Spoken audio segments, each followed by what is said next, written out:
धारणा यानी लिंग परिवर्तन जो हिंदी में है उसके बारे में समझा रही हूँ। तो बच्चों आज मैं पहले आपको हिंदी में ही लिंग परिवर्तन जो है वो समझा रही हूँ। यदि आपको अच्छी तरह से समझ में आ जाएगा तो आपको जो है संस्कृत के लिंग परिवर्तन बहुत आसानी से समझ में आ जाएंगे। तो आज आप जो है हिंदी का ही ये टॉपिक यानी हिंदी में ही लिंग परिवर्तन मैं आपको समझाऊंगी। तो इससे जो नेक्स्ट वीडियो होगा उसमें मैं आपको संस्कृत के शब्दों का परिवर्तन करना बताऊंगी। तो सबसे पहले तो है कि लिंग किसे कहते हैं। लिंग संज्ञा शब्द के जिस रूप से स्त्री जाति अथवा पुरुष जाति का बोध होता है यानी स्त्री और पुरुष जाति का पता चलता है उसे लिंग कहते हैं। तो किसे कहते हैं लिंग? संज्ञा के जिस शब्द से स्त्री जाति का और पुरुष जाति का पता चलता है उसे लिंग कहते हैं। हिंदी भाषा में लिंग के दो भेद हैं, स्त्रीलिंग और पुल्लिंग। कौन से दो भेद हैं? पहला है स्त्रीलिंग और दूसरा है पुल्लिंग। वैसे इसका एक तीसरा भेद भी है जो है नपुंसक लिंग। ठीक है, तीसरा भेद क्या है? नपुंसक लिंग। लेकिन ये जो है बहुत कम चलन में है। दो भेद ही मेन माने जाते हैं, स्त्रीलिंग और पुल्लिंग। अब स्त्रीलिंग क्या है? जिस शब्द से स्त्री जाति का बोध होता है, स्त्री जाति का पता चलता है उसे स्त्रीलिंग कहते हैं। अब कुछ ऐसे शब्द हैं जो कि स्त्रीलिंग ही होते हैं और हमें वो बोलने से पता चल जाता है। अब जैसे कुछ संज्ञा शब्द हमेशा स्त्रीलिंग होते हैं जैसे मछली, कोयल, चील, मैना, तितली, लोमड़ी, ये शब्द जो हैं हमेशा स्त्रीलिंग ही होते हैं। लेकिन जब हमें इन्हें पुल्लिंग में करना होता है परिवर्तित, तो हम क्या करते हैं इनके साथ नर लगा देते हैं। नर और मादा लगा के यानी कि बन जाते हैं जैसे नर मछली, नर कोयल, नर चील। तो इसके साथ और यदि कोई शब्द ऐसे हैं जो सीधा पुल्लिंग में ही होते हैं उनके साथ हम मादा लगा देते हैं, तब उनका परिवर्तन हो जाता है। वैसे ये जो है स्त्रीलिंग में ही रहते हैं ये शब्द। शरीर के भी कुछ अंग ऐसे होते हैं जो स्त्रीलिंग ही होते हैं जैसे एड़ी, अंगुली, नाभि, पलक, आंख, हथेली, ये शब्द जो है स्त्रीलिंग ही होते हैं। और इसके अलावा भाषा, बोली तथा लिपियों के जो नाम है वो भी हमेशा स्त्रीलिंग में ही रहते हैं। अब जैसे हिंदी भाषा है, पंजाबी, संस्कृत और इसकी हिंदी की लिपि क्या है? देवनागरी। तो ये सब जो है शब्द स्त्रीलिंग के ही माने गए हैं। इसके अलावा नदियों के नाम वो भी स्त्रीलिंग ही होते हैं जैसे गंगा नदी। नदी को नदियों को माँ मानने की परंपरा जो है प्राचीन काल से चली आ रही है। अब काका कालेलकर ने तो इसे माँ, प्रेयसी, दादी, मौसी कई नामों से पुकारा है। तो ये सारे स्त्रीलिंग में ही शब्द है ना। माँ भी स्त्रीलिंग है, दादी भी स्त्रीलिंग है, मौसी भी स्त्रीलिंग है, प्रेयसी भी स्त्री। तो इसलिए जो नदियों के नाम हैं वो स्त्रीलिंग में ही आते हैं जैसे गंगा, यमुना, सरस्वती, सतलुज। ये सब जो नदियों के जितने भी नाम हैं वो सब सरस्वती उसमें आते हैं यानी स्त्रीलिंग में आते हैं। अब हिंदी में तिथियों के जो नाम है ना वो भी स्त्रीलिंग में आते हैं। अब जैसे चतुर्थी, पंचमी, अमावस्या, पूर्णिमा, ये सब कौन से आते हैं नाम? स्त्रीलिंग में ही आते हैं। भोजन के नाम जो है ना वो भी स्त्रीलिंग में ही होते हैं अधिकतर जैसे दाल, रोटी, खीर, पूरी, सब्जी, ये सब कुछ जो है स्त्रीलिंग शब्द ही माने गए हैं। इसके अलावा आभूषण व परिधान के नाम जो है, कुछ आभूषण और कुछ जो कपड़े पहनने वाले परिधान हम बोलते हैं वो भी स्त्रीलिंग में आते हैं जैसे अंगूठी और बिंदी, साड़ी, धोती, चुन्नी, कंघी, माला आदि, ये सब जो है स्त्रीलिंग में ही आते हैं। तो अब आपको पता चल गया होगा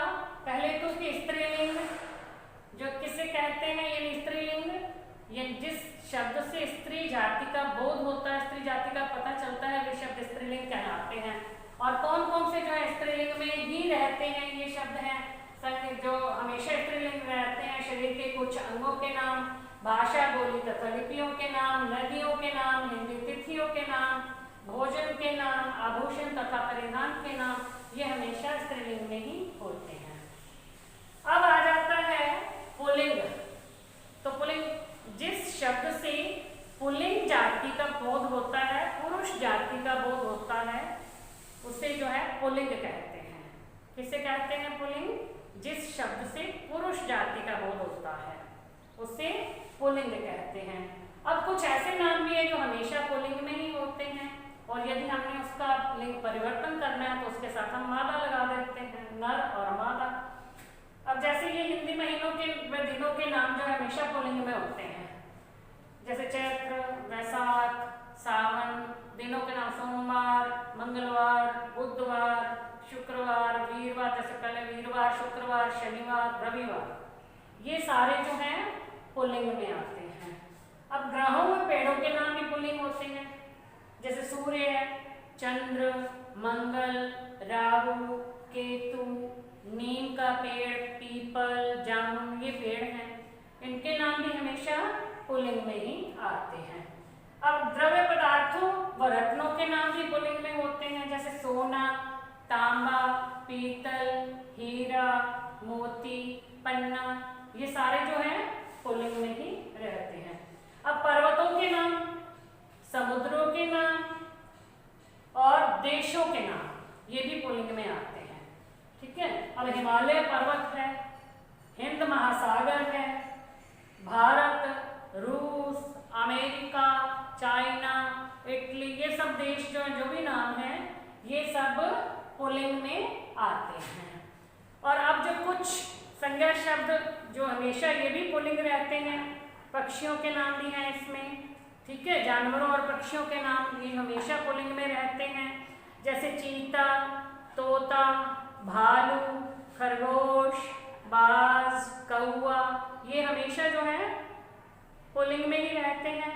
और जब हमें इन्हें स्त्रीलिंग में परिवर्तित करना है तो हम इसके साथ मादा लगा देते हैं, जैसे तोता, मादा तोता, भालू, मादा भालू, खरगोश, मादा खरगोश, कौआ, मादा कौआ, क्योंकि इसका हम चीता का चीती ये तो बना नहीं सकते हैं, तोता का तोती ये नहीं बना सकते हम, खरगोश का खरगोशी का, तो ऐसे स्त्रीलिंग नहीं बनते इन शब्दों के, ये हमेशा पुल्लिंग में होते हैं और इनका स्त्रीलिंग बनाते हुए हमेशा मादा लगाया जाता है। अब जो निर्जीव पदार्थों में आ से अंत होने वाले शब्द होते हैं ना, वो भी पुल्लिंग ही होते हैं, जैसे जल, पर्वत, नगर, पवन, ये सब जो है इसमें पुल्लिंग में आते हैं। और इसके अलावा कुछ प्रत्यय हैं, जैसे क प्रत्यय, पन, आ, पा, त्व, ओड़ा, ये जो प्रत्यय लग जाते हैं ना पीछे, प्रत्यय पीछे लगते हैं, शब्द के पीछे जोड़ करके जो है बनाए जाते हैं। अब जैसे क प्रत्यय गायक, नायक, पाठक, ये शब्द जो है पुल्लिंग में आते हैं। पन प्रत्यय में लड़कपन, बचपन, अपनापन, ये शब्द पुल्लिंग में आते हैं। अब आ जाता है तीसरा जो नपुंसक लिंग, इसका बहुत कम प्रयोग किया जाता है, ये प्राण रहित शब्दों का बोध होता है ना। अब स्त्रीलिंग और पुल्लिंग तो प्राणी हो गए जिनमें प्राण होते हैं, नपुंसक लिंग में प्राण नहीं होते, हम कहते हैं जैसे मेज, कुर्सी, पंखा, ठीक है, घड़ा, ऐसी चीजें जो होती है ना जो प्राण रहित होती हैं, वो जो नपुंसक लिंग शब्द कहलाते हैं। तो आपको अब हिंदी में यदि हमें लिंग परिवर्तन करना है, ठीक है, मैं कुछ शब्द बोलती हूँ, लिंग परिवर्तन करना होता है ना, जिसमें कई बार अ का जो पीछे हम आ कर देते हैं, कई बार पीछे ई की मात्रा लगाते हैं, कई बार इया प्रत्यय लगाते हैं, कई बार आइन इन प्रत्यय लगाते हैं, तो ये सब अलग अलग जो है वैसे ही होते हैं। अब बाल शब्द है, बाल, अब बाल मैंने है यानी लड़का, लड़का का तो आप सीधा लिख दोगे लड़का, लड़की, बाल का क्या होगा, बाला, यानी आ प्रत्यय लगेगा, बाल, बाला।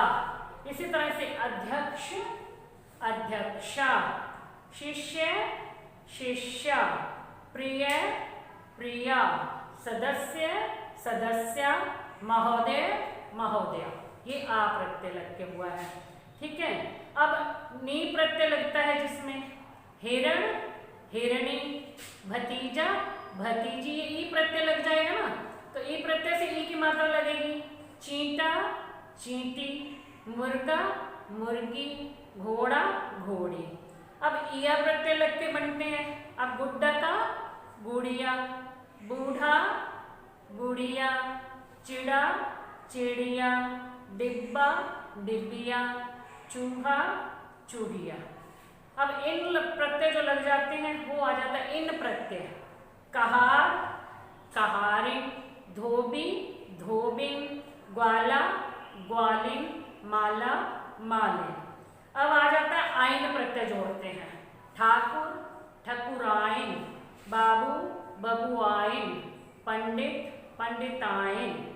अब है इका प्रत्यय लगता है तब। शिक्षक शिक्षिका, अध्यापक अध्यापिका, दर्शक दर्शिका, सेवक सेविका, याचक याचिका। इसी तरह से नी प्रत्यय शेर शेरनी, मोर मोरनी, जाट जाटनी।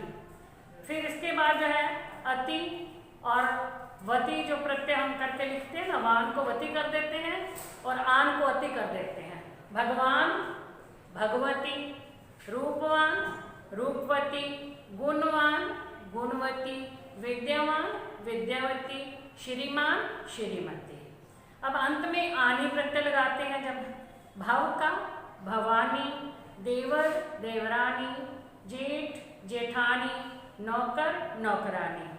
अब कुछ अन्य शब्द भी हैं जैसे नर का नारी। ये शब्द जो है आपको बाकी तो फिर भी आसानी से आपको समझ में आ जाएंगे और याद भी हो जाएंगे। इन शब्दों को थोड़ा सा ध्यान से करोगे आप। नर नारी, और इसके बाद है कवि। अब हमने लिखा कवि कवि, कवि का क्या बनेगा?